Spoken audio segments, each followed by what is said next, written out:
Vraies Voix Sud Radio, le coup de projecteur des vraies voix.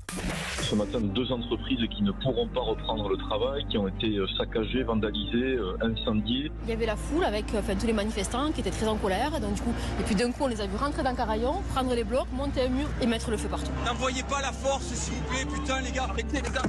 Une fois que nous sommes au terme des procédures et que dans le cadre du respect des principes de l'état de droit, des décisions ont été prises, il faut bien à un moment donné que les infrastructures se réalisent. On ne peut pas, au nom, de la légitimité dont on se prétend, tordre comme ça la légalité. Il y a 6 mois, on a fait une grande manifestation pacifiste. Il ne s'est rien passé. Malheureusement, pour qu'on puisse nous écouter, il faut qu'on arrive à des actions comme ça. L'État va faire appel après l'annulation du chantier de l'A69 Toulouse-Castres par le tribunal administratif. C'est la première fois qu'une décision d'une telle ampleur est prise par la justice en 2018.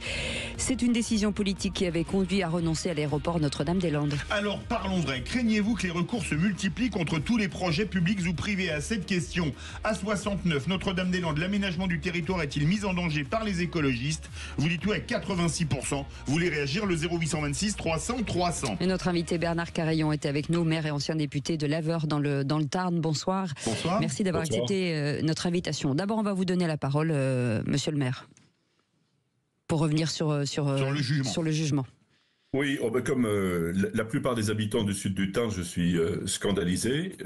Ce sont près de 1000 ouvriers qui vont se retrouver sur le carreau, des centaines d'autres dont l'emploi est menacé, des entreprises qui sont au bord du dépôt de bilan, une cicatrice de 55 kilomètres, une extrême gauche, elle, qui est joyeuse, mais une extrême gauche qui a toujours été violente, mais totalement étrangère à la fois au Tarn. La plupart sont originaires de la métropole toulousaine ou d'autres départements de France, totalement étrangère aux contraintes économiques, totalement contraire à l'intérêt général, totalement contraire à la démocratie. Alors que 75%, selon un sondage qui avait été publié par votre confrère La Dépêche, 75% des Tarnais du Sud sont favorables à cette autoroute, qu'il y a un consensus politique. Vous savez, il n'y a pas beaucoup de sujets en France où il y a un consensus du RN au Parti socialiste. Vous pouvez en chercher d'autres, vous n'en trouverez pas. Et puis, c'est 30 ans d'efforts, dont 15 ans d'années opérationnelles, depuis l'époque où, en 2010, j'avais pu obtenir de François Fillon la mise en concession autoroutière de cet axe routier. Philippe Bilger. C'est la décision du tribunal administratif est très étonnante, pour ne pas dire davantage.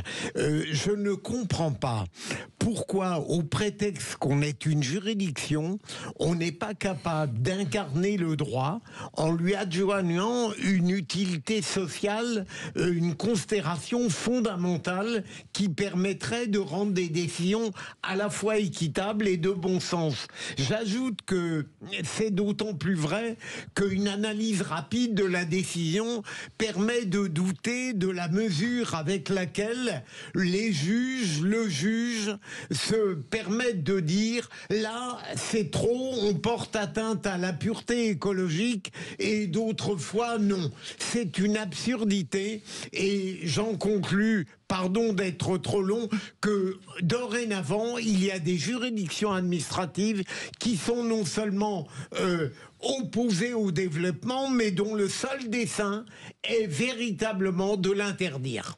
Bernard Carayon.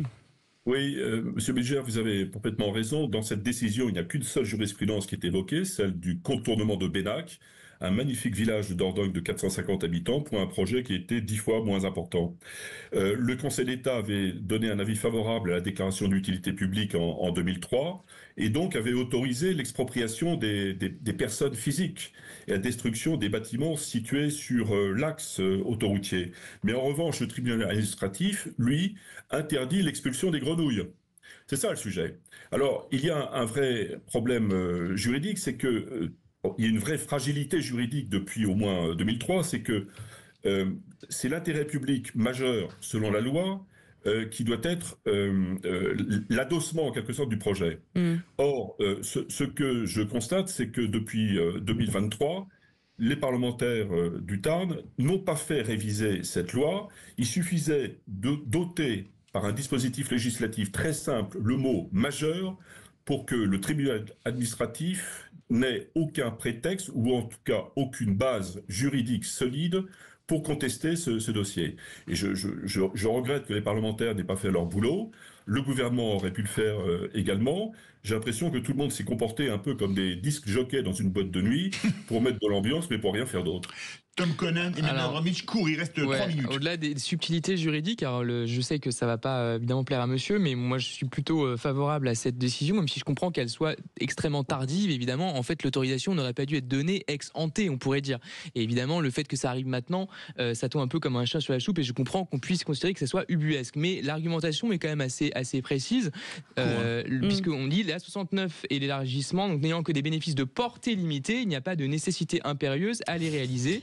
Et les arguments présentés en faveur de ces projets ne justifient pas qu'ils soient dérogés à l'objectif de conservation des habitats naturels. Non, mais donc il y a une argumentation qui est extrêmement forte sur le plan du fond du droit, tout de même.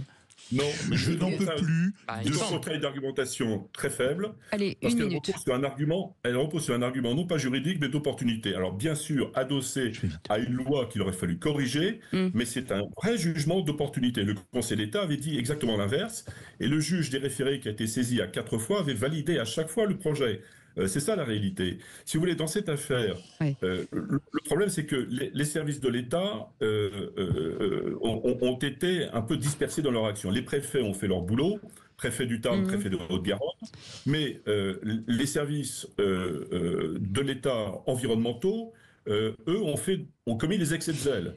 L'Office français de la biodiversité en particulier, pour ne citer que celui-ci, ou l'autorité environnementale, qui n'est pas une autorité indépendante, et qui n'est qu'un service du ministère de l'Environnement, et qui a jugé archaïque le projet d'autoroute, contre l'avis de tous les élus, contre l'avis de la majeure partie des habitants du sud du Tarn. Et alors, le pire, c'est que l'État subventionne également ses adversaires, et en particulier l'association France Nature Environnement, parce que sachez que non seulement le ministère de l'Agriculture, le ministère de l'Écologie, le ministère de l'Éducation nationale subventionnent, mais aussi, et c'est la cerise sur le gâteau, le ministère allemand de l'Environnement, qui n'a cessé de flinguer par ailleurs la filière nucléaire française depuis des dizaines d'années. Merci beaucoup. Pardon, on a un problème de temps. Merci beaucoup Bernard Carayon, maire de Laveur dans le Tarn. Merci beaucoup d'avoir accepté notre invitation. Et on revient sur cette information, Félix Mathieu. Visiblement, ça se passe très très mal entre Donald Trump et Volodymyr Zelensky. Oui, beaucoup plus mal que prévu, beaucoup plus mal que ce qu'on attendait. Pour rappel, les présidents ukrainiens et américains devaient parler des accords sur les minerais ukrainiens, sauf que là, ça tourne vraiment en ce moment même au déballage de linge sale en public. Notre stupide président vous a donné 350 milliards, lance par exemple Trump en évoquant son prédécesseur Joe Biden. Échange extrêmement tendu devant la presse, dans le bureau Oval, à la Maison-Blanche. Donald Trump juge par exemple qu'il va être très difficile de négocier avec Volodymyr Zelensky. Ils étaient très en colère tous les deux. Il lui lance aussi qu'il devrait se montrer reconnaissant. Il affirme que le président ukrainien s'est mis en très mauvaise posture par son attitude, qu'il n'a plus les cartes en main. Le président J.D. Vance est également présent dans la pièce, dans le bureau Oval. Il accuse de son côté Volodymyr Zelensky de manquer de respect aux Américains. Concluez un accord où nous vous laissons tomber, a redit tout à l'heure Donald Trump à Volodymyr Zelensky devant la presse, affirmant au passage avoir eu Vladimir Poutine plusieurs fois au téléphone ces derniers jours. Et bon, on suivra ça de très près. Merci beaucoup Félix Mathieu. Merci beaucoup en tout cas à nos vraies voix du jour. Merci Philippe Bilger, merci Tom Conan, merci beaucoup Emmanuel Abramovitch, porte-parole du Bureau national de vigilance contre l'antisémitisme. Pardon, on vous a coupé un peu la chic, mais malheureusement on est très en retard, et le rugby nous attend. Ils sont déjà les crampons aux pieds avec Alex Priam. Bonsoir Alex. Bonsoir les vrais voix. Et bon anniversaire. Happy birthday to you. Alors, le menu du soir. Je fais très bien Donald Trump, vous avez remarqué. Les bougies à souffler, évidemment. Avec de la Pro D2 évidemment, comme tous les vendredis soirs. On va parler aussi du Stade Toulousain, parce qu'il y a une brûlante actualité autour du Stade Toulousain et du Salary Cap. On vous expliquera tout dans quelques instants avec Philippe Spanghero. Et puis évidemment le Top 14 ce week-end, puisqu'il n'y a pas de tournoi à destination. C'est un week-end de relâche du tournoi à destination qui reviendra le week-end prochain. Mais c'était un très gros week-end de rugby qu'on vous promet sur Sud Radio. Et passez un très bon moment bien entendu avec Sud Radio tout le week-end. On vous remercie. Merci Maxime, merci Aude, merci Justine, merci Félix, merci Nelly. Et avec Philippe David, on vous retrouve lundi matin avec Philippe Bilger, bien entendu. Et les vraies voix, on souhaite un excellent week-end. Salut et à lundi. Tout de suite, Thomas Binet.